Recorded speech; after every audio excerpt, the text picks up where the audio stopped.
guys, Everything Fish here, and today this is my entry for Crazyhermitcrab 700 subscriber contest, sponsored by Tetra.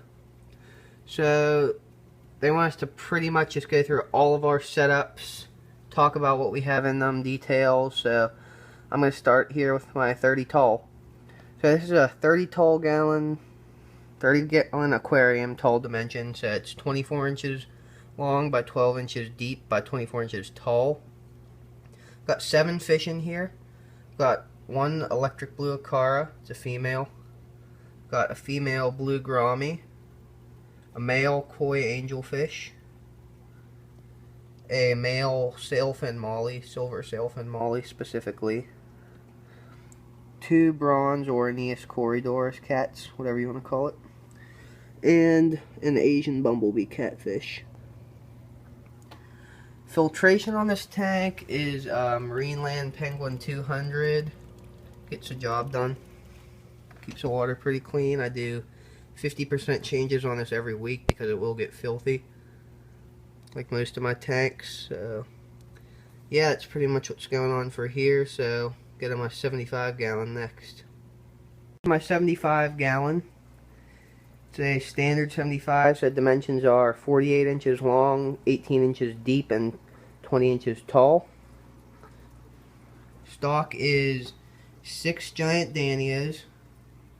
They're really fast fish, real colorful. Adds a lot of action to the tank since they're the only mid-water fish I really have in here. I've also got, if I can find either of them, I've got 3 juvenile cutter eye cichlids from a past spawn I had whose parents were in here. There's one up in the breeder net actually. I'm trying to get them out now. It's just so hard to catch them this small and there's so many caves in the tank. So once I get them all into that net, I'm going to give them to a friend.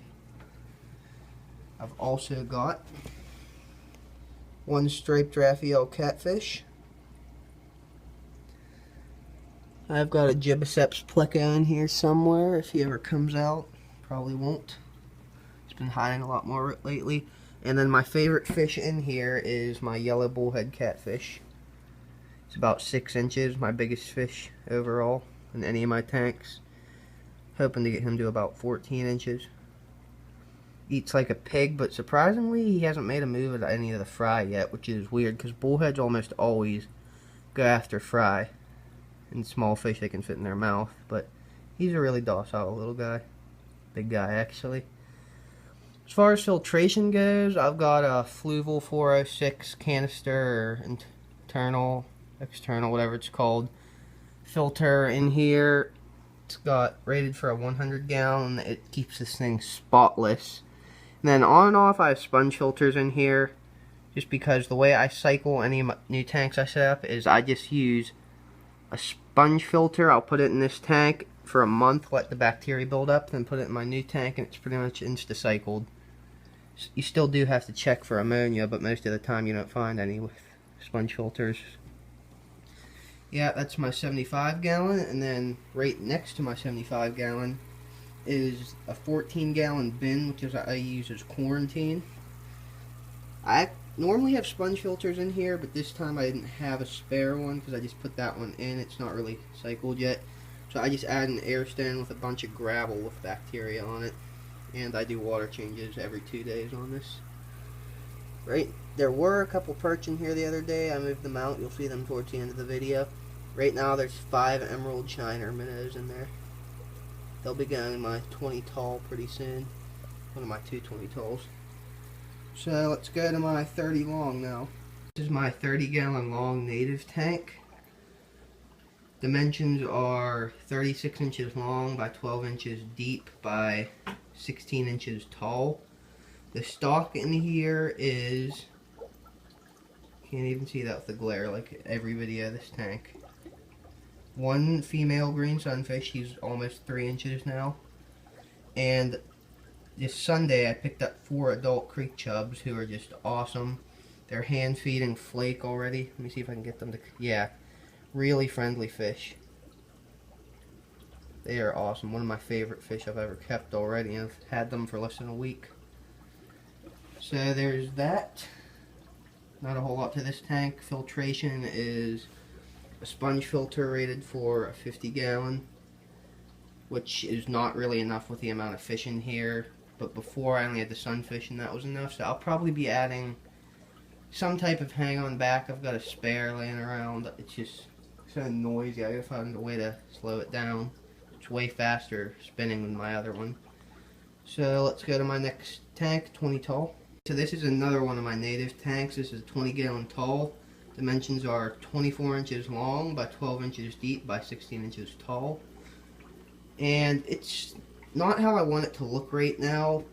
Probably next week I'll be taking out all the gravel at the bottom that I got from my local creek because it's so hard to vacuum.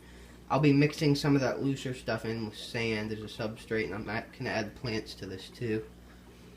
And I'm keeping those as decor there. I got all kind of creek rocks from my local creek that I brought up, and they love to use them as caves. So as far as stock, this is all PA natives except one fish, and I was going for PA natives, but I found this little guy, and I just couldn't turn him down, otherwise he was going to be a feeder.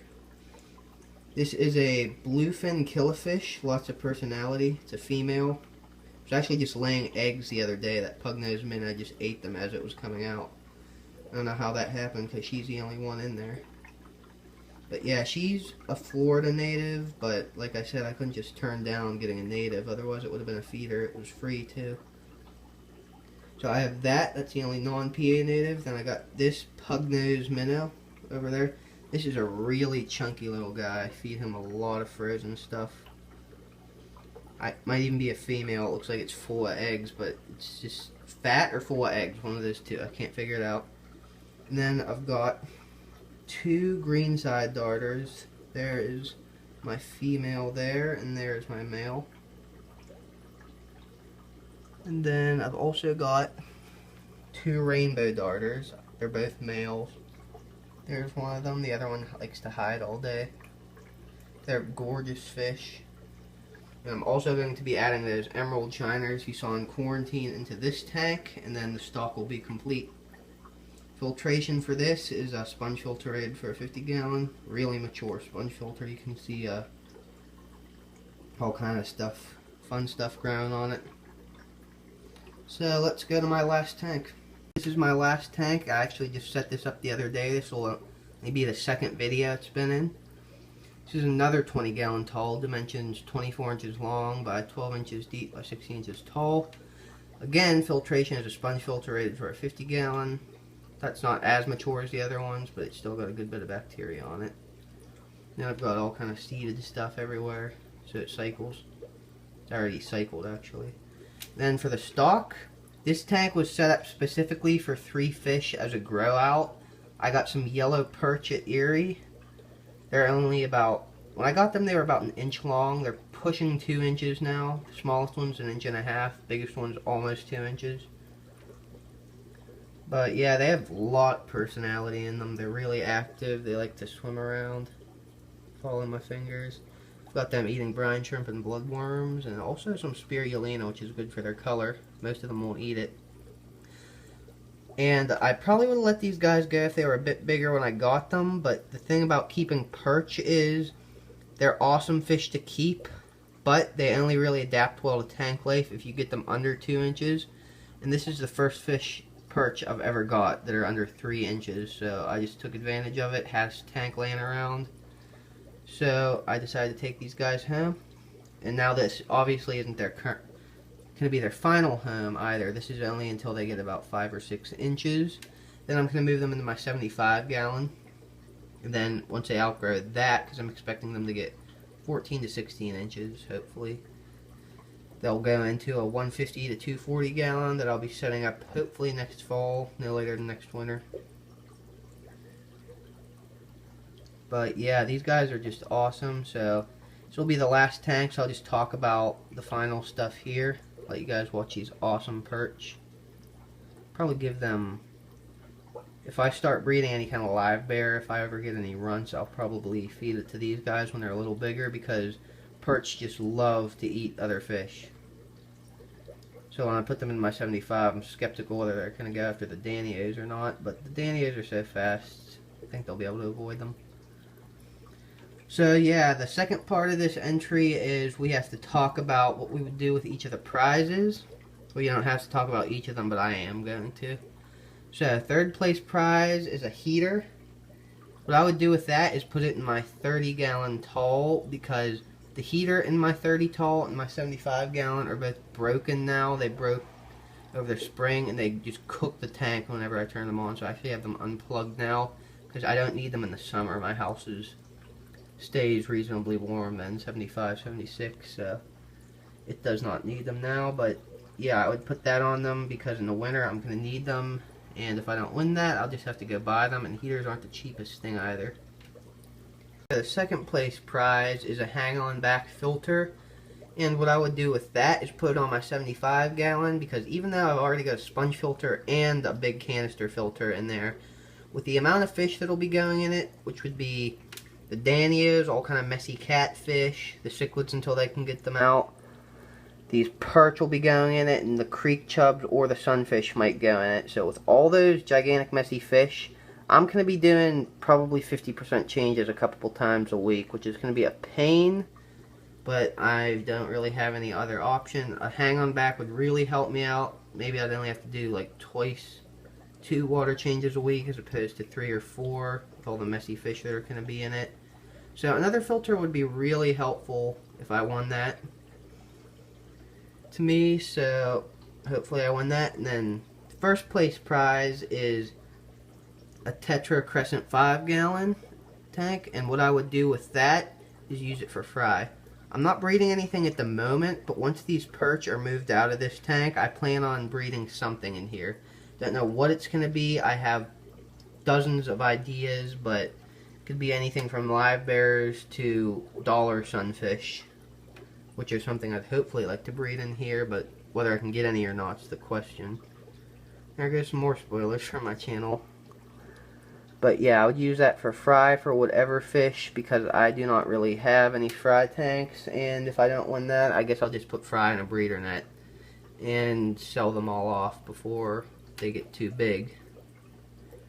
So yeah, it's my entry for Crazyhermitcrab 700 subscriber Tetra contest. Thanks so much for hosting this contest. Hope I win, but good luck to everybody else who enters. And I'll see you guys next time.